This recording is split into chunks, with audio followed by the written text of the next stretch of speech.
17h et presque 7 minutes, une question. L'ouverture des parcs et des jardins est-elle dangereuse? La question se pose évidemment pour ce premier week-end prolongé post-confinement. Sur le plateau de BFM Story, le docteur Agnès Ricard-Ibon. Bonjour, merci d'être avec nous en direct. Vous êtes présidente de la Société française de médecine d'urgence.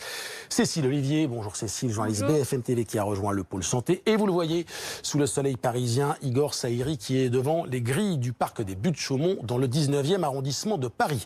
Cécile, je me tourne vers vous pour débuter. Combien de parcs sont ouverts? Combien sont fermés? Est-ce qu'on en sait un peu plus sur les critères d'ouverture et de fermeture? Alors la plupart des parcs dans et autour de Paris sont fermés. C'est en tout cas le cas des plus célèbres. Le château de Versailles, les parcs, les domaines de Saint-Cloud, de Sceaux, les Buttes-Chaumont à Paris. Mais certains commencent à rouvrir, ont rouvert déjà. C'est le cas notamment des bois de Boulogne et de Vincennes, du domaine privé de Vaux-le-Vicomte en Seine-et-Marne ou encore du parc Georges Valbon en Seine-Saint-Denis. Ceux-là ont été rouverts sur décision des préfets par arrêté préfectoral. Alors pourquoi sont fermés, d'autres ouverts? C'est vrai que ça peut sembler assez illogique. On a posé la question et nous dit-on, c'est une question entre autres de taille, de grandeur, parce que certains ressemblent plus à des domaines naturels, des forêts qu'à des parcs. Par exemple, le parc Georges Valbon en Seine-Saint-Denis, c'est 410 hectares. Il s'étend sur 4 communes. Vaux-le-Vicomte, c'est également 400 hectares. Donc ce sont des endroits où on risque moins de croiser du monde et de s'agglutiner, parce que le but, on le rappelle, c'est d'éviter les regroupements, d'éviter des contaminations et une circulation du virus. La mesure, ces fermetures sont pourtant critiquées par certains, à commencer par Anne Hidalgo, la maire de Paris, qui réclame à corps et à cri la réouverture des parcs. Elle a proposé notamment de rouvrir, de rouvrir seulement ceux qui n'ont pas d'aire de jeu pour les enfants, d'imposer des masques, d'interdire les pique-niques. Mais ces mesures sont aussi critiquées par certains experts qui font valoir que ce virus semble prospérer dans des lieux clos, confinés, peu ventilés, et qui disent que finalement on prendrait plus de risques à venir travailler ou à prendre le métro qu'à aller dans un parc. Docteur Ricard-Ibon, est-ce que vous vous étonnez, en tant que professionnel évidemment de la médecine, de ces différences? Certains parcs ouverts, certains parcs fermés, ou est-ce que vous trouvez ça, avec les critères qu'évoquait Cécile à l'instant, assez logique au final? Alors nous, en médecine, on raisonne toujours en avantage, inconvénient, bénéfice, risque. Et donc tout est pesé. Et c'est vrai que tout ce qui amène à des regroupements de personnes en grand nombre, on sait que c'est ça qui va favoriser la propagation du virus. Alors après, faut évaluer comme toujours les mesures. Et si on s'aperçoit que le fait d'avoir fermé des parcs, ça aboutit à des regroupements de personnes concentrés sur sur une zone plus petite comme les berges du canal de l'Ourcq, et peut-être qu'il faut réajuster et effectivement réouvrir les parcs et jardins où il y a de grands volumes et où les regroupements de personnes vont pouvoir s'étaler sur plus d'hectares. En fait, c'est ce que nous dit, c'est une question de bon sens. C'est-à-dire que plus l'espace est petit, qu'il soit clos ou en extérieur, plus il y a évidemment de risques de circulation et de contamination. Voilà. Et puis ça risque d'attirer quand même des gens qui viennent de plus loin.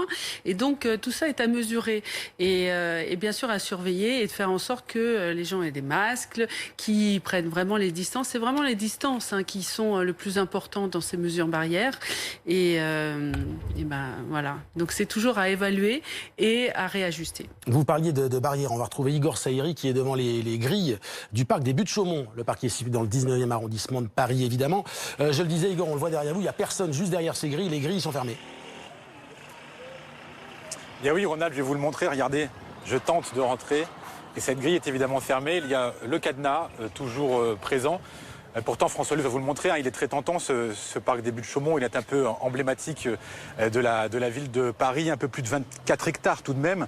Bien résultat, les gens que nous voyons le long des grilles s'assoient, vous le voyez, font leur sport juste à côté, et beaucoup ne comprennent pas. Ils ne comprennent pas qu'on puisse s'entasser dans d'autres endroits de la capitale, malgré tout, parce que finalement, il y a un problème sanitaire aussi avec ces entassements concrètement, ça pose le problème de ces distanciations sociales. Et puis nous avons rencontré l'adjointe à la mairie de Paris qui s'occupe de ces espaces verts et elle nous disait ce parc des Buttes-Chaumont, comme les 9 autres grands parcs de Paris, sont prêts à la réouverture. Il y a 160 espaces verts aussi qui sont prêts, 500 hectares au total quand même dans la capitale disposés à accueillir les gens. Et elle nous disait qu'il y aurait évidemment des critères, masque obligatoire, Cécile Olivier l'a dit, il n'y aurait que des balades, pas de pique-nique, ce serait jamais statique. Donc c'est possible selon la mairie de Paris qui rappelle au ministre de l'Intérieur qu'il est urgent de changer de décision, de changer cet arrêté et de prendre rendez-vous avec la mairie de Paris pour que les choses changent rapidement au vu du climat, de la météo très clémente des prochains jours. Igor Sayeri avec François Luce devant le parc des Buttes-Chaumont. Igor, qui évoquait Anne Hidalgo, persiste une photo qui a été publiée sur Twitter par la maire de Paris, c'était hier. Vous allez la découvrir, cette photo. On y découvre des Parisiens qui sont rassemblés devant des grilles d'un parc fermé. Et la question qui est posée par Anne Hidalgo, voilà pourquoi je demande la réouverture des parcs et des jardins à Paris. Igor l'évoquait également à l'instant. La responsable des espaces verts de la capitale affirme que 160 des 400 parcs parisiens sont prêts à rouvrir, évidemment dans de bonnes conditions sanitaires. On l'écoute et on en parle. Un certain nombre d'espaces verts sont prêts à être réinvestis. Nous avons travaillé sur 160 espaces verts sans aire de jeu pour les enfants puisque nous attendons de l'ARS le protocole de désinfection. Nous avons également prévu de pouvoir réouvrir 9 grands parcs de la capitale en laissant les aires de jeu barriérées. Donc oui, nous sommes prêts à ouvrir au moins 170 parcs dès la semaine prochaine ou même dès demain. Docteur Ricard Ribon, ce serait quoi les bonnes mesures sanitaires pour rouvrir l'ensemble des parcs parisiens notamment, mais pas seulement, dans de bonnes conditions sanitaires? Limiter le nombre, en fait, adapté à la surface du parc. C'est sûr qu'il vaut mieux être dans un parc que d'être dans un espace confiné, dans un lieu public. Donc, à partir du moment où il y a du personnel qui permet de restreindre le nombre de personnes qui rentrent et de laisser, de faire en sorte que la distance puisse être respectée avec des masques, à ce moment-là, les conditions de sécurité sanitaire peuvent être respectées et permettre l'ouverture de ces parcs. On peut rappeler, Cécile, les principales mesures, les principaux gestes barrières, les principales bonnes mesures à adopter dans cette période de post-confinement. On les connaît, mais on les répète quotidiennement, évidemment. Eh bien, il y a ces règles de ce qu'on appelle la distanciation physique ou sociale, donc une règle de 1 mètre d'écart minimum entre chaque personne. Alors, c'est 1 mètre en France, mais aux États-Unis, on dit plutôt 2 mètres. Il y a évidemment le port du masque et il y a aussi le fait de se laver les mains.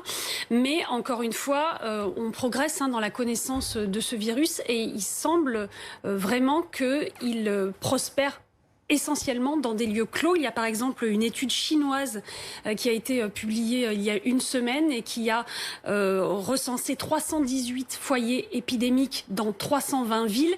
Et cette étude a montré que tous les foyers épidémiques, les clusters qui recensaient au moins 3 contaminations, tous avaient eu lieu dans des endroits clos, confinés, peu ventilés. Ça semble assez rare de se contaminer comme ça en plein air. Et d'ailleurs, les clusters, il y en a une vingtaine actuellement qu'on recense. C'est vraiment dans des abattoirs, des foyers d'hébergement, suite à des obsèques également. Donc toujours dans des lieux clos. Docteur Ricard Ribon, j'écoute Cécile Olivier et je me dis qu'en fait, on pourrait rouvrir les parcs, quelle que soit leur taille. Vous voyez, si vous étiez demain, je vous offre une promotion, si vous étiez demain en charge, conseiller santé, par exemple, à la mairie de Paris, quels seraient les conseils, quel serait le parcours sanitaire obligatoire qui permettrait de passer derrière les grilles des Buttes-Chaumont, on les disait tout à l'heure? Je vous ai dit, un nombre limité, il faut également désinfecter les surfaces où les gens peuvent toucher. Un nombre limité, c'est-à-dire qu'il faudrait calculer par rapport à la superficie d'un parc et de se dire, avec les mesures de distanciation sociale, ce parc peut accepter tant de personnes et pas plus, c'est ça? Voilà. Concrètement, plus vous regroupez de personnes qui se regroupent là, comme on a vu sur l'esplanade des Invalides, plus vous favorisez la contamination interpersonnelle, puisqu'il y a une grande partie des personnes qui sont asymptomatiques, donc qui ne le savent pas et qui vont contaminer autour d'eux. Donc plus il y a de monde dans un espace restreint, plus on va favoriser ce rapprochement des personnes. Donc il y a le nombre, il y a éviter effectivement, il faut que ce soit dynamique et pas statique, parce que lorsque on marche, lorsqu'on court, il y a moins de chances de se rassembler, je dirais. Et puis, il faut éviter effectivement qu'il y ait des surfaces que l'on touche. Parce que la propagation se fait pas que par le respiratoire, la propagation se fait par les mains. Et toutes les surfaces qui sont touchées, finalement, peuvent participer à la propagation du virus. Mais quelle est la différence entre rouvrir certains parcs et certaines plages ? La problématique est la même si l'espace est différent ? La problématique est la même et il vaut mieux que les gens soient à l'extérieur que dans des salles confinées. Donc là-dessus, je partage l'avis qui a été fait par d'autres. Ouvrir les parcs, ça permet justement d'avoir des personnes qui sont dehors, qui profitent effectivement du beau temps, sans se regrouper dans des espaces devant les grilles qu'on a fait, qui là est complètement contre-productif, parce que du coup, on n'a pas cette distance. Après, il faut quand même du personnel pour surveiller et faire appliquer ces mesures de distance. C'est la question que j'allais poser à Cécile Olivier, ancienne membre du service police-justice. En fait, on a le sentiment que le problème, toujours évidemment, temporairement au pôle santé, et c'est une bonne nouvelle, mais on a le sentiment que le problème est plus sur la problématique des contrôles que sur les problématiques sanitaires, véritablement. Oui, après, on peut penser que les gens seront peut-être responsables et respecteront les consignes, ne serait-ce que par peur de rester éloignés les uns des autres. Mais c'est vrai qu'on a vu, c'était il y a 2 jours, donc les policiers ou les gendarmes, je ne sais plus, qui étaient sur l'esplanade des Invalides, ils n'ont pas vraiment évacué. Hier soir sur l'esplanade des Invalides. Hier soir, et ils n'ont pas vraiment évacué, mais ils rappelaient surtout les consignes, ils disaient à chacun de rester éloigné. Après, finalement, le fait de limiter le nombre, c'est ce qu'on fait actuellement dans les grands magasins. En ce moment, on fait la queue. Il y a des gens qui régulent les flux en faisant attention qu'il n'y ait pas un certain nombre de personnes à l'intérieur. Alors, est-ce que on va en arriver là? Il faut voir, je crois que aussi l'inquiétude des autorités, c'est peut-être que si on ouvre les parcs, que ça donne le signal qu'il y ait beaucoup plus de gens qui viennent et que ça fasse plus de regroupements. Allez-y. On voit que ce sont des jeunes surtout qui sont en fait dans ces parcs et les jeunes disent on est moins... Ils le disent parce qu'ils l'ont entendu de la bouche de certains médecins. Ils disent on est moins concernés, il y a moins de cas graves et il y a très peu de décès. Ils ont raison, ils ont raison, ils sont moins touchés et ils font moins de formes graves. Simplement, il faut qu'ils sachent que lorsque ils vont voir leurs parents peuvent avoir des facteurs de risque, ils peuvent transmettre sans le savoir, et leurs grands-parents. Donc ils sont tout aussi concernés, non pas pour eux-mêmes, mais pour la sécurité sanitaire de l'ensemble de la population. Et c'est vraiment là-dessus qu'il faut insister.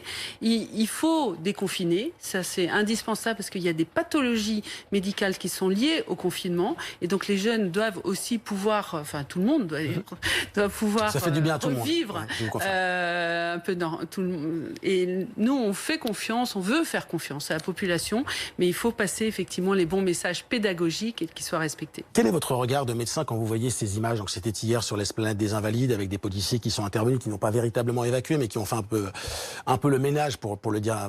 Quel est votre regard sur cette image? Quel est votre regard sur ces premiers jours de déconfinement? Je me dis que j'ai pas été assez pédagogique et que par contre je trouve que c'est bien que la police fasse passer les messages pédagogiques. On est plus dans l'information que dans la répression. Et puis si ça suffit pas, effectivement on peut passer à la répression, mais l'important c'est vraiment de faire passer les messages pédagogiques. Vous restez sur le plateau de BFM Story. Merci beaucoup Cécile Olivier. On se retrouve à 18h pour parler notamment des clusters et des risques de deuxième vague.